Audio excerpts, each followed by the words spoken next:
Hello, everybody. Good morning, good evening, good afternoon, and thank you for joining today's Neo4j Live. Paul, our guest today, has just experienced a crash of his browser and is trying to reconnect. So let's give him all a few more seconds, hopefully maybe a minute or two, to get him back online, and so he can join the session. It was working earlier, so it was. I don't know what happened, but as you know, with technical challenges, sometimes it and live on top of all of it, it can happen anytime. So I'm sure he will be back. So don't worry about it. But it'll be a different start today than what it is usually. Gives me at least the time to welcome you all there. Like Abhishek says, in Rust we trust. So I guess that's a little inside joke on all the Rust developers out there. So this is going to be today's topic, Neo4rs, a native Rust driver for Neo4j. So we're going to talk about this, and Paul will give us his background and why Rust and what is Rust, and also what the driver does. So stick around for that. What I'll do in the meantime is I'm gonna share what's coming up, and maybe this also gives you the opportunity to subscribe to the channel, give it a like, and let us know what you think of the channel. Hopefully you have already subscribed to it. If not, on YouTube, you can just click on the little subscribe now button. I think that would be very, very good for you. So you get a ping when we are live next time. And obviously it shows some appreciation for the content and the channel that we are producing here. Our next session is going to happen on the 19th of February. So that is next, Wednesday? So in a week from now, exactly, where we have Will Lyon join us. And Will is a former Neo4j colleague, and he is now in the meantime at Hypermode, and he will talk about building model native apps with Hypermode and Neo4j. So there was recently a hackathon on knowledge graphs with Hypermode. I think that's the conclusion. End of January, and now there's some more opportunities or activities around this integration. So I think that should be interesting coming up next week. And obviously, as always, what to do next is this set of links. But I see that Paul is now back, so I can come back to this later on. Yeah, it's just my saying hi, Paul. Welcome to the show. Hello. Off to a good start. Yeah, I just explained. It can happen. It's what happens sometimes, and sometimes your browser crashes. So that's what it is. But it's great to have you back. It seems to be all working now. So I'm excited for today. You said you had a couple of things already in your slides, so I don't know if we want to dive right into that, or do you want to give a few words about yourself, who you are, what you're currently doing with Neo4j, or maybe without Neo4j as well? Yeah, that is basically my first slide. So who I am, I'm Paul. I work at Neo4j since 2019, so a bit over 5 years now. And shortly before that, I started doing some stuff in Rust, mostly for like personal reasons. Occasionally, I try to expand my horizon, try to figure out if there are some interesting programming languages where I can learn things from. And I happen to pick Rust, and I happen to like it, and so I've been doing that for a while now. And in my actual day-to-day job at Neo4j, I work on the GDS team and the graph data science team, where we do high-scale graph analytics and graph algorithms. Mostly in Java, though. Very little Rust that's being used there. And the Neo4rs, the driver for Rust, that is the topic of today. I've been working on that project since 2023. Wow, cool. I'll share the link to the GitHub repo as well in the chat. It's also in the video description. So if that is you want to follow that up, then check that out. But it's cool. So you do you think Rust is your, I would say, like your Is it your favorite language? Do you prefer Rust over Java? Do you have to work with Java at Neo4j and would rather do more things in Rust, or is it fine as it is? It does feel a bit like that, yeah. So I like personally in my private stuff, I almost always use Rust. Recently I've been dabbling a little bit with SIG, but that's a whole different topic. But it's like the last time I picked Java for anything was before 2019. So ever since I started doing Rust, everything I did privately was in Rust. Um, and yeah, but I haven't really worked on something like where you have a Spring MVC, REST API, something like that. I haven't really done anything like that in Rust or in anything. Like I don't really work on things like that privately. I mostly build some kind of tools for me that help me increase my productivity in my developer workflow, and I've been using a lot of Rust for that. Okay. Yeah. Also, I apologize if I sound a little bit sick. I've been coming off. I was sick last week, so I'd also be reaching for some tissue every now and then. Yeah, that's okay. All right. Okay. Then I just continue. So we've been talking about Rust. So usually Neo4j, the J doesn't stand for Rust. So we can answer the question like, what is Rust even? And the tagline on the website on rustlang.org reads, "A language empowering everyone to build reliable and efficient software." And there's really a lot to unpack here. And the focus for Rust itself is you have this reliable and efficient software, and then also this phrase, "a language empowering everyone," really means that they have a focus on giving people access to a modern system programming language without coming with this whole uh, like aura of C, basically, where you're afraid of, oh, there are all these pointers, and if I do something wrong, I break things horribly. So Rust really tries to give you this whole experience of a system programming language without the actual experience of a system programming language. And another way to phrase that is the performance, reliability, and productivity, pick three. And you can find that if you go on the website. This is the QR code for the website on rust-lang.org. You can find the whole the bigger pitch on why this language is good. So another thing is that Rust is really gaining traction in the software engineering world. There is the one big thing that is happening right now, and is going to happen for a few more years, is the Rust for Linux project, which is the enables Rust being used in kernel development for Linux, which is pretty big deal because it's the first language other than C that is allowed to do that. And it's been going on for a few years. It's still going to be going on for a few years, but there's the maybe you have heard of the Asahi Linux, which is the project that brings Linux to Apple Silicon Macs. And for they have been writing their GPU driver for the Apple Silicon GPUs in Rust to great success. Cool.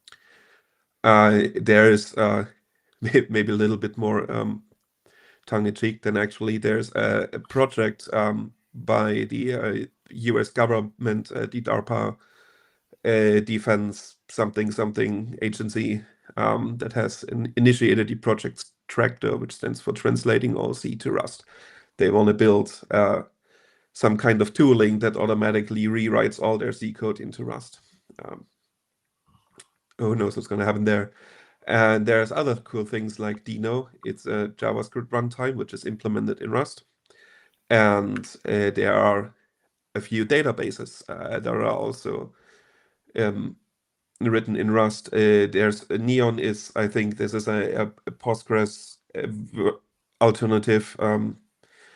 Terso is basically SQLite.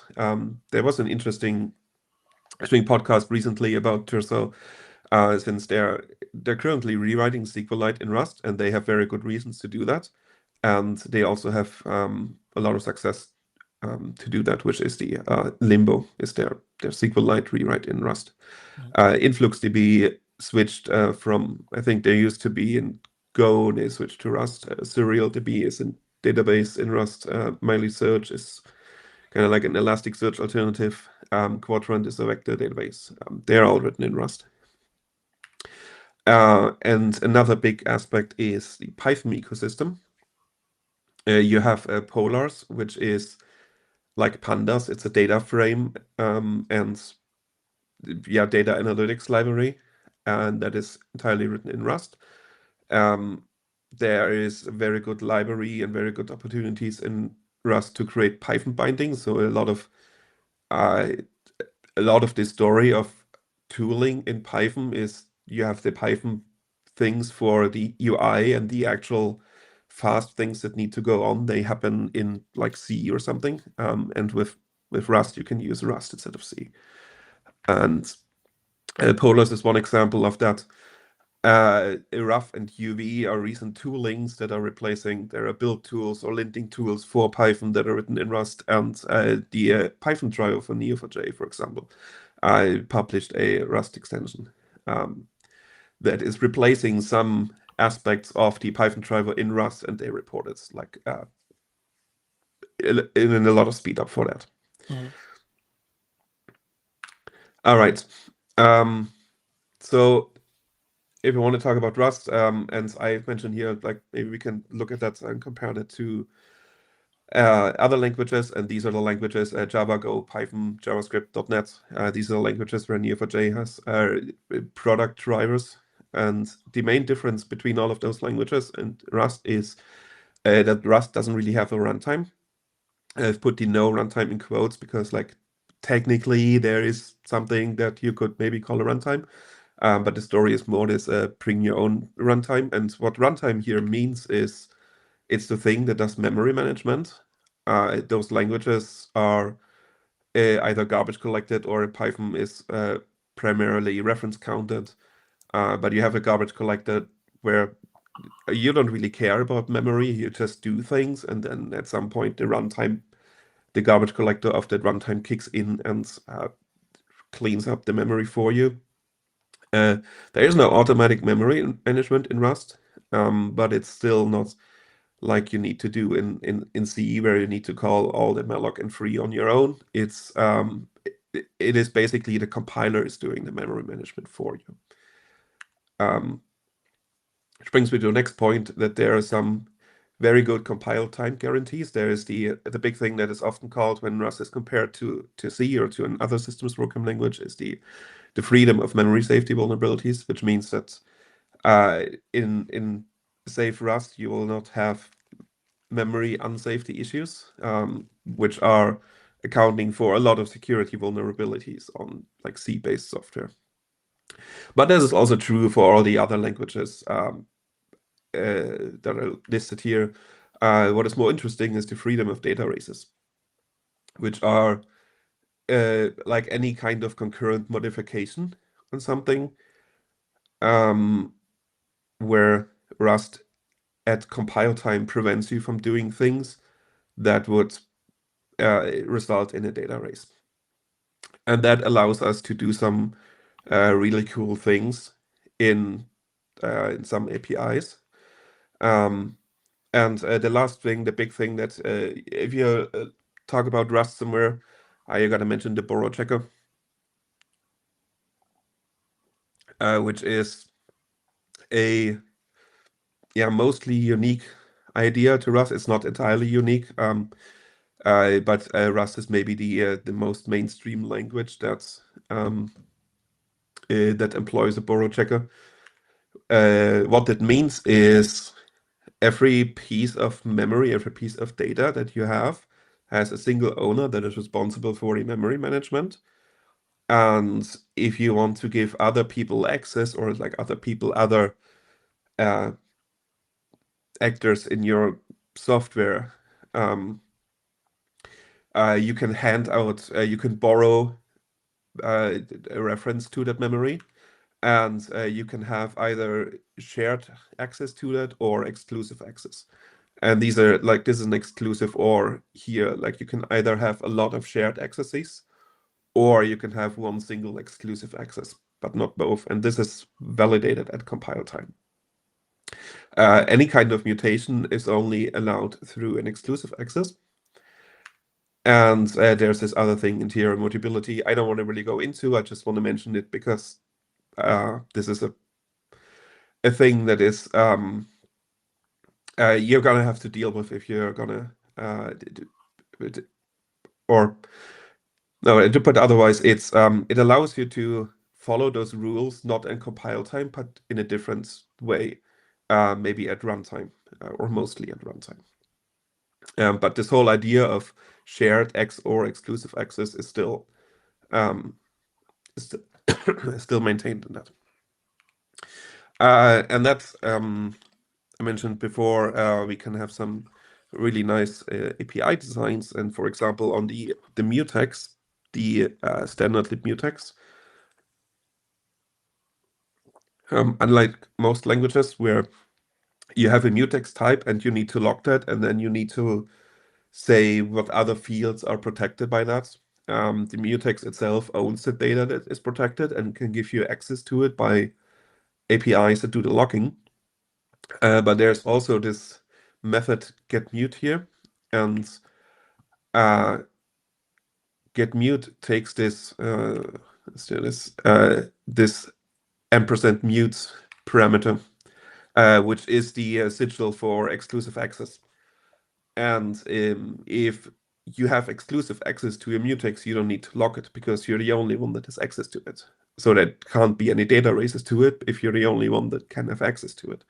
So by using that API, you can get access to the underlying data without needing to lock, without having to go through the locking mechanisms. And this is verified by the compiler that this is safe to do because of this exclusive access. Okay. Yes, Ruben is right. I simplified it a little bit just for demonstration purposes, but yeah. All right. That brings me to Neo4rs, which is a Rust driver for Neo4j, written in Rust. So we're not binding to some C version or some other version of some other driver. And you can find it at GitHub. You can install it in your Rust projects with Cargo by using Cargo at Neo4rs. And there's a bit on the community driver side on the Getting Started guide with a bunch of links. Yeah, That's I'll add a link as well to the video. Yeah. So a little bit of history here. This driver was started by a guy called Vincent in 2020, who briefly joined Neo4j, but is no longer working at Neo4j. And he donated that project to Neo4j Labs in 2023, which is when I came in and started working on it. Neo4j Labs is like a collection of, say, incubating and community-driven projects. And for Neo4rs in particular, there's one Neo4j engineer that is working 1 day per week on the project, which is me. I'm that one. But we also have community contributions already. So there are some people in the community who are doing smaller and also bigger work and bigger PRs on that. So this is really nice. I also want to say that Neo4rs is not a product driver, which means usually all the product drivers that we have for the languages that I said earlier, they share a common API and terminology so that they feel familiar. Neo4rs doesn't follow that. I don't want to say that this is that I disagree with this API. It's more that I try to think of what would be a Rust first API instead of following the Neo4j product side of the API. And also there are a lot of features that are not actually implemented yet. We don't have anything with the TCK going on, so there are some tests, but they are all like manually written integration tests. The Bolt protocol support is currently at like Bolt protocol 4.4 is partially supported, but all the features that are in Bolt protocol 5, so all the things that have been developed to the drivers to the bolts since Neo4j 5 was being released, none of them are supported. Luckily, Bolt protocol 4.4 is supported by all the database. So we don't really have to keep up right now, but this is one of the things that we are working on.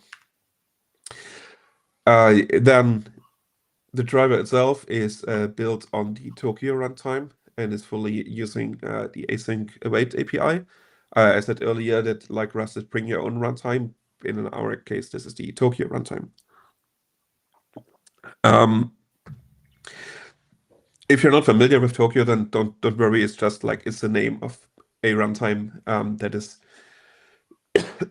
like a de facto standard for like general purpose asynchronous runtimes. And it's using the Bolt protocol. It's not using the HTTP query API, although I've been thinking about maybe adding this on top or in addition. But right now it's only using the Bolt protocol. There is connection pooling. There's support for encrypted connection, TLS server-side routing. Client-side routing has been recently added. This is one of the bigger community contributions I mentioned earlier. Someone needed client-side routing and implemented it. We're currently flagging this as experimental support. There are managed and unmanaged transactions. So you can have like run queries that are automatically retried, or you can handle your transactions on your own. We have parameterized queries. The results are streamed lazily like they are for the product drivers. And we map results into the Rust types using a library called 30, which is it's short for serialization and deserialization. It is also like one of the de facto standard libraries to do that. And that means that we can basically support almost all kinds of user types, like graph mappings, data mappings into user types without having to provide that on our own by just building into the one side of the 30 framework, and the other side is for the user, and then this brings us together. There's an example later on. Speaking of examples, I'm going to show some code slides here. I hope the Rust is not really too unfamiliar. I think it should be okay. All the examples that I'm going to show, they have this kind of preamble here. We have an import, use Neo4rs, where we just import all the public types as a wildcard import. And then this is setting up this asynchronous runtime. I'm going to show this only once. All the other examples that we are using, they all have this wrapped around this. So what this means here, using a Tokyo runtime here allows us to have an async fn main, which means we can use all the async await API without having to do anything. So we are running in this.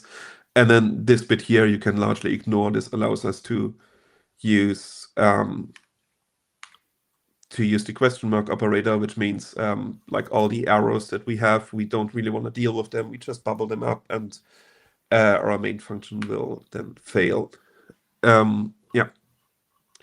You connect to a database with this. You have a a URI, a user, and a password. There's also other versions to connect if you want to configure it a little bit more, and then we have the actual code. So we can start by creating a person node, and you will see here it's this query with an exclamation point. This exclamation point means that this is a macro, and what this macro is doing is basically using something like string format. Now, usually you don't want to use string format, string formatting, string interpolation, however you want to call it, to build your query, because there's a security risk involved with it, that you're vulnerable to query injection. And this is a recent addition that we did, which allows you to use the familiarity and the ease of use of string formatting, but instead of producing a string, it produces a parameterized query. So we can see that's this here, this name is the Rust string formatting syntax, and we then have the name equals Alice in the as our parameters that we set in, and this produces the parameterized query. We can see by using like methods to introspect it, and after that we can run the query. And if I actually run this, I have a database running in the background. We can see that the query string that's created is using this the parameterized syntax here, and then we have a map set up for this one. And I also want to run it once more because I actually need 2 nodes for this presentation. So there's that. So that is running a query here, and the method here was run, which is running a query, but then not really caring about the result. If you do only inspect the result, there's execute, which will run a query and which will return a result stream, which is similar to like the result that you get from product APIs. And here we have we want to match on that node, and we can turn this result stream into a stream. Stream here being a type of the like the asynchronous ecosystem of Rust, which is similar to like an asynchronous iterator. We can have like methods and combinators on it and combine it. And we say that every item in this row is a node object. And then we can use for each here to get the string property of that node and then print that. And if we run that, then we should see, we have 3 nodes now. Okay, so we have 3 person nodes with Alice. Okay. We don't have to do this macro thing if you don't want to use it, or if it doesn't work out. There's it's basically a query builder thing. You can create the query, and like here's the string and here are the parameters, and then run that query as well. So that works as well. And similarly, this is the 30 aspect here. If we want to run this query, and then we want to map the movies that we created into a custom data type here. This is how you define a type in Rust. You have a struct, and I want to extract the title property and the release property, and these are Rust types are string, and I32 is an integer, 32-bit signed integer. And then there's also this type ID, which is a special type that we use if you want to extract values from a node that aren't properties, but so you get the ID of that node, and it's not just mapping the properties, but you can also extract like the ID or labels or property keys of that node. And the bit for 30 is that you need to write this. which is everything that user needs to do in order to have your type being mapped to from our result stream. So now we can use the same into stream as method, but instead of streaming this into nodes, we do it into a movie, and then we can print our movies here. And this works is fine. We already have 2 movies. And okay. So a few things that are interesting because of what Rust allows us to do. I mentioned earlier this bit about like trying to have a Rust first API. And I also mentioned like we have execute and run. And if you run something like this where you use execute and then have a create query, this actually doesn't produce any result. This should use run. If you want to create something, you need to use run. And in this example, if I want to create a Ninja node that I can't see and then try to count all the Ninja nodes, I will get 0. But I would also get a warning here that says there's something wrong with this call. Results must be streamed through the next method in order to actually execute the query. So if you're accidentally using the wrong method, you get a warning, but you can also upgrade that warning by using an attributes. And if you now try to run the same code, you actually get a compile error that you're using the wrong method because you don't actually consume the result, so the query is not actually run.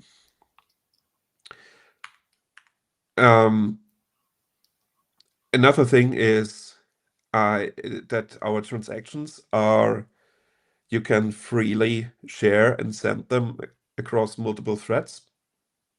Some product drivers in the Java driver, for example, there's a limitation that, as far as I know, that transactions that you create on your own, they aren't actually thread safe, so you're not allowed to like consume the same or use the same transaction from multiple threads, or that if you create a query, you need to consume the result before you create another query.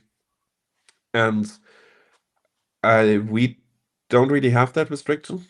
Instead, you can use a transaction, you can share it, and you can like here run 2 queries and return a result, and then interleavingly consume the result from like either query.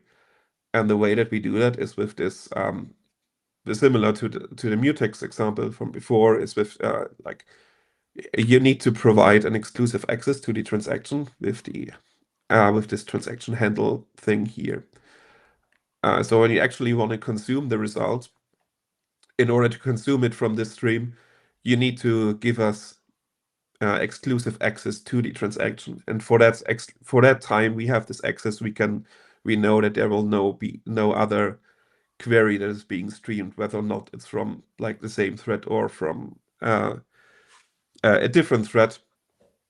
Because we require this exclusive access, we know that we are the only ones that are actually using this transaction right now. So we can provide this. We don't have to have some kind of internal synchronization. Anytime you want to synchronize something, you have to do it on your own, or you don't have to do it if you don't need to. So we kind of offloading that to the user instead of not allowing it at all or always having some kind of lock internally. This is what we're doing here. And so if you run that, so run getting a person node and then a movie node and then getting the next person node and then the movie nodes, and then we got our 2 results here. That's why I wanted to add at least another person there. And there's a more involved example. So this is basically the magic, which isn't really any magic at all. It's just the ref mute, which is the exclusive access. The actual implementation is just returning the transaction itself. There's nothing special going on. It's only about this exclusive access. I have here an example which does this with like multiple threads, but it's too complicated to show this on the slide, so I'm going to skip it. But you can trust me that it's actually possible to share a transaction between multiple threads. All right, what is the current state here for the driver itself? The current version is 0.8. There Mhm. is 0.9 RC5, which has been released, I want to say, like 2 hours ago. Okay, very Um, fresh. so you can use that one. There are a few things I want to add there before I want to make this the 0.9 release. Um, and one big thing here is that I've started to add features of like a 1.0 release behind the feature flag. So in Rust, if you want to, if you declare your dependency, you can enable feature flag that this dependency offers. And if you do that, like if you don't do that, you don't get it. But if you add this feature flag, you get a like the internal board protocol implementation is completely rewritten. Uh, and some APIs are different in a way that is a breaking change. So you can opt into the breaking change and then fix it ahead of 1.0 release, so you don't have to deal it once it's out. You can uh, like opt into this upcoming breaking change, and it's going to be a while before 1.0 is being released, so there's a lot of time to get into this. And the first kind of feature that came out of this new board protocol implementation is the result summary, which I'm going to show real quick. So if you use run, or there's also a way with execute, but if you use run and you have this feature enabled, before run was just hire and forget, like run the query, and you don't get anything in return. If you have the version 1 feature enabled, you get the result summary, which returns you like information about the bookmark, timing information, which kind of query it was, the database, and then like counters, like how many nodes were created in this query, how many properties, relationships, and so on. This also has the query plan and the profiling plan if you run and explain the profile query, but those are not yet supported. So it's almost done, but this is one way where I can play around with exposing this result summary, and not having to commit to some API, but do it in behind this feature flag and allowing myself to do this in ways that are breaking without actually breaking users that don't want to use it yet.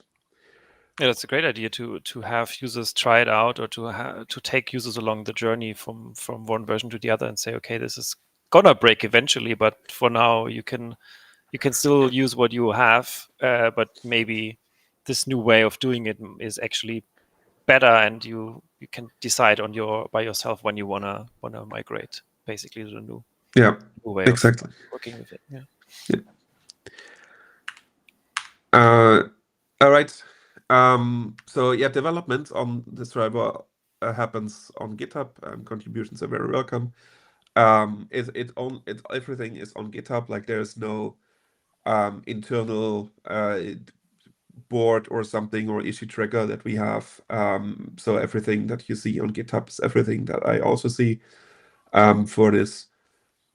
And there's a development section in the README that talks a bit about like how to run integration tests and how to maintain. There's some tricks with like a software using different versions of dependencies and managing versions of Rust, and Rust releases new versions every 6 weeks. There are some things I did in order to reduce this dependency hell situation of like having to suddenly run into upgraded dependencies that don't work anymore, which results in there's some special log files that are running for continuous integration. And it's like one thing that I've seen often is when there's a community contribution, that things work locally, but then we run it in CI and they don't work because we use special versions of dependencies and Rust versions, and it's so you accidentally use a newer feature of something that doesn't really work with the promise of the supported Rust version that we have. And so there's some setup for that, and there's some section in the README to do to realize to yeah work with that. And yeah, the plans for roughly the roadmap ahead is like stabilize this version 1 feature. These are in no particular order. This is not a priority order. These are just coming from from my mind. Um, I showed you how you can map results with 30 into your own data types. But I also want to do it in the other way, where you have a query and you want to use 30 to provide the parameters to your query. And so there's that thing. I want to have an integration with polars that I mentioned earlier and Arrow. This is similar to what the graph data science client, the Python client for graph data science provides.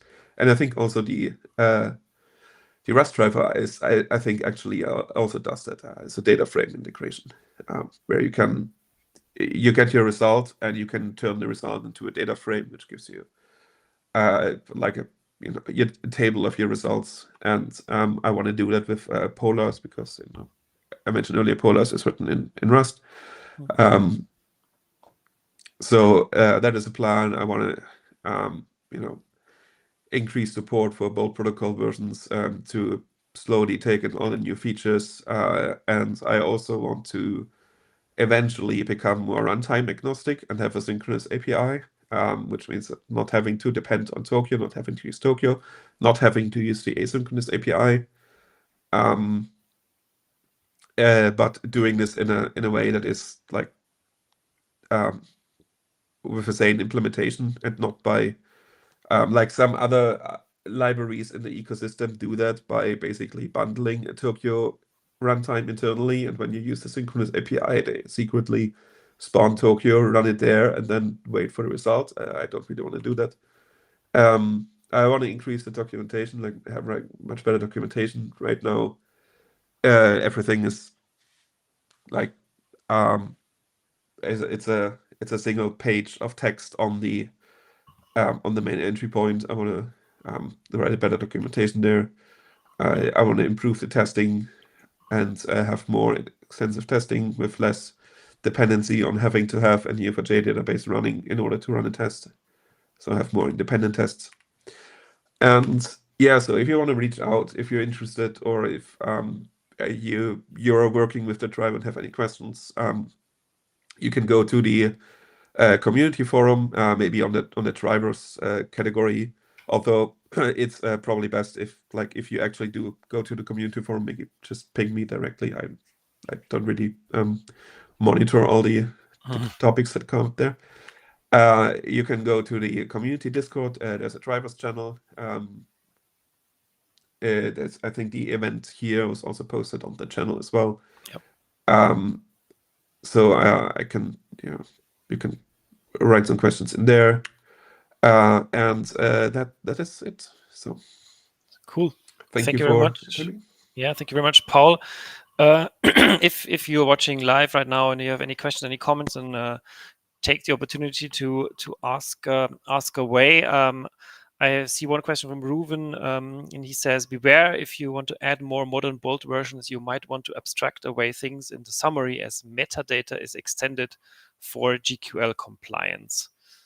So that's probably more of a pay attention and then a comment or a question.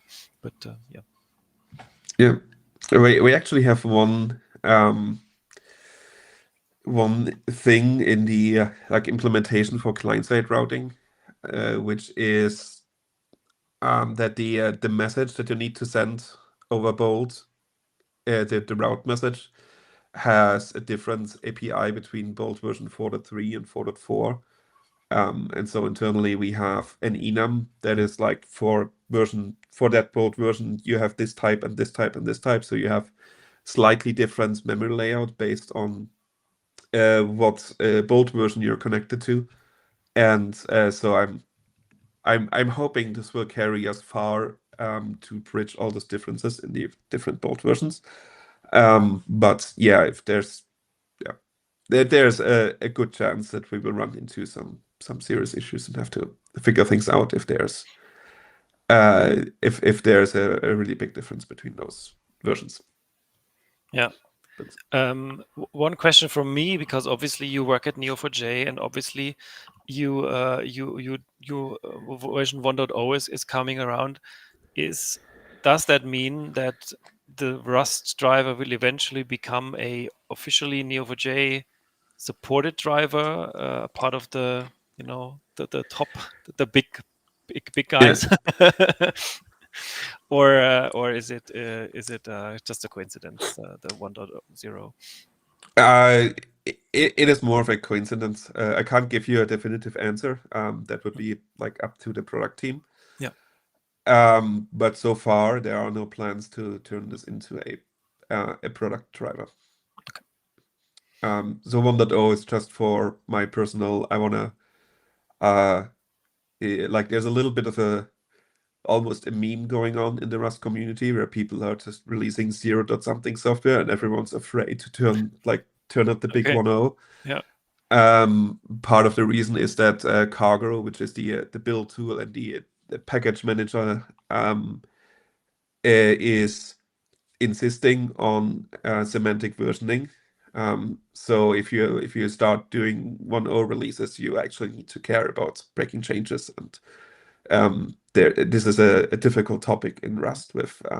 There are a lot of API bolts and with pun not intended, but like things in APIs that you can do that accidentally are breaking change that you're not aware of, and so there's a little bit of like um, a fear of going mono, and I want to overcome that with this driver, basically. Cool. Sounds good. I don't see any other questions. So as Paul mentioned, check out, go to the community forum, go to the Discord drivers section, go to reach out on GitHub, I guess, as well potentially, and use the driver, download it, implement it, and play around with it and give feedback back, or contribute if you want to. So I think that's it's always open.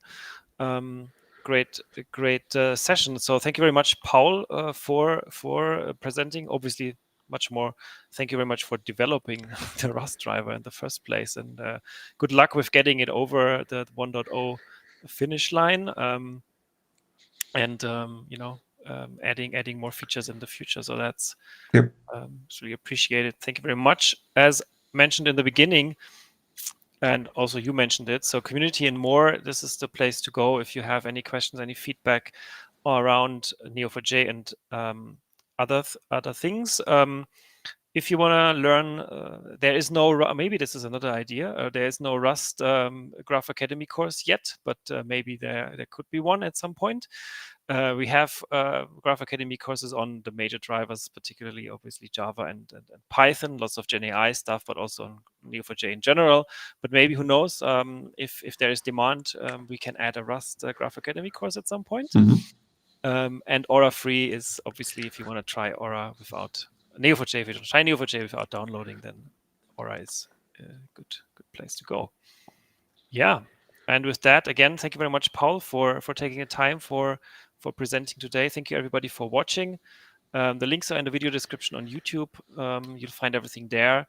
And yeah, have a good rest of your day, rest of the week, and I hope to see you, as mentioned as well in the beginning, 19th of February next week for our next Neo4j Live.